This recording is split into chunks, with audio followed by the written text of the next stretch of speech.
এই মুহূর্তে কোচবিহার পঞ্চানন বর্মা ইউনিভার্সিটির বিএ থার্ড সেমিস্টারের প্রোগ্রাম কোর্সের অন্তর্গত ডিএসসি পলিটিক্যাল সায়েন্সের পরীক্ষা সম্পন্ন হলো। আর আজকের এই ভিডিওটিতে আমরা এই প্রশ্নপত্রটি সম্পর্কে বিস্তারিত আলোচনা করব। কোন কোন 15 নম্বরের প্রশ্নাবলী আসে, কোন কোন 10 নম্বরের প্রশ্নাবলী আসে, কোন কোন 5 নম্বরের প্রশ্নাবলী আসে এবং 1 নম্বরের প্রশ্নাবলীর উত্তর সম্পর্কে আমরা বিস্তারিত আলোচনা করব।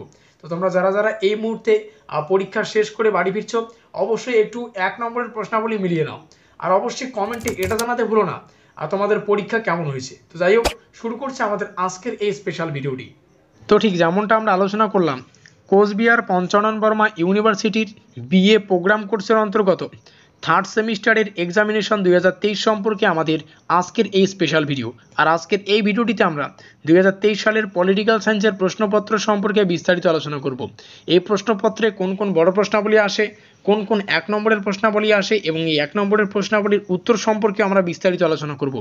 সো দেখো, এই পলিটিক্যাল সায়েন্সের যে পেপার, সেই পেপারটার নাম হচ্ছে কম্পারেটিভ পলিটিক্স, যেটা ডিএসসি কোর্সের অন্তর্গত। তো ধার্য সময়সীমা হচ্ছে 2 ঘন্টা এবং ফুল মার্কস হচ্ছে 40। এক্ষেত্রে সম্পূর্ণ যে প্রশ্নপত্রটা সেটা কিন্তু 4টা গ্রুপে বিভক্ত। গ্রুপ এ, যেখানে 15 নম্বরের প্রশ্নাবলী থাকে, আর পরীক্ষা 15 নম্বরের প্রশ্ন 3খানা আসে, আর সেখান থেকে একটা প্রশ্নের উত্তর করতে হয়। তো আমরা কিন্তু 100% আমরা কমন পেয়েছি। আমাদের কমনযোগ্য প্রশ্নাবলী যখন আমরা সাজেশন আকারে কিন্তু আলোচনা করেছি, সো আমরা কিন্তু পরীক্ষায় অতুলনীয় কিন্তু সাফল্য পেয়েছি। তো তোমাদের পরীক্ষা কেমন হয়েছে সেটা অবশ্যই একবার কমেন্টে জানিও। তো গ্রুপ এতে যথারীতি 15 নম্বরের প্রশ্ন আসে 3টা, সেখান থেকে যে কোনো একটা প্রশ্নের উত্তর করতে হয়। তোমরা প্রশ্নগুলো অবশ্যই দেখে নেবে। পরবর্তী গ্রুপ বি শুরু হচ্ছে, যেখানে থাকে 10 নম্বরের প্রশ্ন। সেম প্রসেস, এখানেও 3খানা প্রশ্ন থাকে, যে কোনো একটা প্রশ্নের উত্তর করতে হয়। 10-10 করে 3টা প্রশ্ন থাকে, কোনো কোনো প্রশ্ন 5+5 আকারে আছে। তো প্রশ্নগুলো অবশ্যই দেখে নেবে। তারপরে শুরু হচ্ছে বিভাগ গ, যেখানে থাকছে 5 নম্বরের প্রশ্নাবলী। তো এই 5 নম্বরের প্রশ্নাবলী, যেখান থেকে সেম প্রসেসে 3খানা প্রশ্ন আসে, একটা প্রশ্নের উত্তর করতে হয়। দ্বিদলীয় ব্যবস্থা, যুক্তরাষ্ট্রীয় সরকারের প্রধান বৈশিষ্ট্যগুলি আলোচনা করো, গণতান্ত্রিক রাজনৈতিক ব্যবস্থা, এই কয়েকটি বা এই 3টি প্রশ্ন কিন্তু আসে। এখান থেকে একটা প্রশ্নের উত্তর করতে হয়। আমরা কিন্তু প্রত্যেকটা এখানে কমন পেয়েছি। পরবর্তীতে আমরা আসবো গ্রুপ ডি। গ্রুপ ডি মানে আমাদের 1 নম্বরের প্রশ্ন এবং তার উত্তর। ঠিক আছে, এখানে আমরা উত্তর সম্পর্কে আলোচনা করব। যেখানে 10টা প্রশ্ন থাকে, 10টারই উত্তর করতে হয়। তো 1 নম্বরে যে প্রশ্নটি এসেছিল, বর্তমানে সাংবিধানিক রাজতন্ত্রের অস্তিত্ব আছে। বর্তমানে সাংবিধানিক রাজতন্ত্রের অস্তিত্ব আছে, এক্ষেত্রে আমাদের অপশন হবে ইউকেতে। পরবর্তী প্রশ্ন, দ্বিতীয় যে প্রশ্নটি, রাষ্ট্রপতি শাসিত শাসন ব্যবস্থা ভুক্ত দেশটি।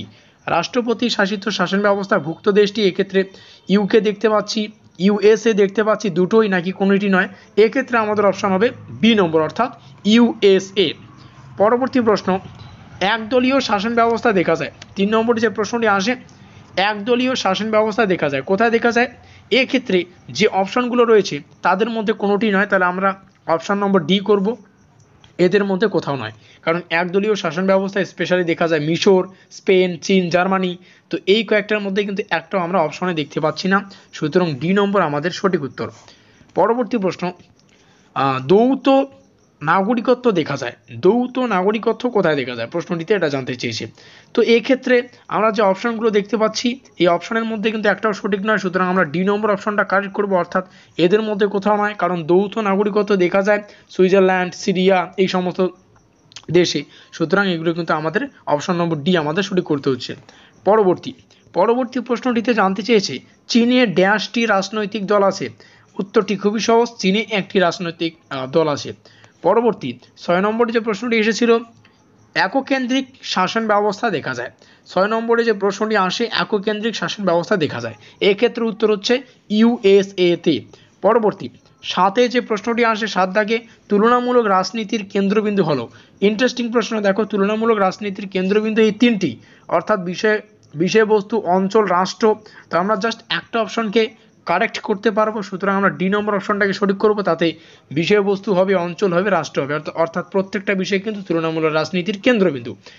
তারপরে 8 দাগে যে প্রশ্নটি আসে, সেখানে জানতে চেয়েছে ক্ষমতা স্বতন্ত্রীকরণ নীতির প্রবক্তা কে। জাস্ট প্রশ্ন দেখবো আর উত্তর করবো কোথায় রয়েছে, মন্তেস্কিউ। তাহলে আমাদের বি নম্বরে কিন্তু মন্তেস্কিউ রয়েছে, সুতরাং বি নম্বর আমাদের সঠিক উত্তর। পরবর্তী 9 নম্বর যে বা 9 দাগে যে প্রশ্নটি আসে, পার্লামেন্টারি প্র্যাকটিস গ্রন্থটি লিখেছেন। পার্লামেন্টারি প্র্যাকটিস গ্রন্থটি কে লিখেন, মোস্ট ইম্পর্টেন্ট। আর প্রশ্নটি এসেছিল পরীক্ষার সামনে, আমরা আলোচনা করেছি। দ্য বুক কি বলছে, পার্লামেন্টারি প্র্যাকটিস গ্রন্থটি কে লিখেছেন? উত্তর হচ্ছে ই মে। সঠিক উত্তর হচ্ছে আমাদের অপশন নম্বর এ, ই মে। এবং সর্বশেষ যে প্রশ্ন যেখানে জানতে চেয়েছে চীনের কমিউনিস্ট পার্টির প্রধানকে কি বলে, এই প্রশ্নটির উত্তরটা তোমরা কমেন্টে জানাবে। ইতিমধ্যে কিন্তু আমারও মনে পড়ছে না, পরবর্তী সময় আমি কিন্তু কমেন্ট বক্সে এটা পিঙ্ক আকারে কিন্তু হাইলাইট করে দেবো। সো এই হচ্ছে বিস্তারিত আলোচনা।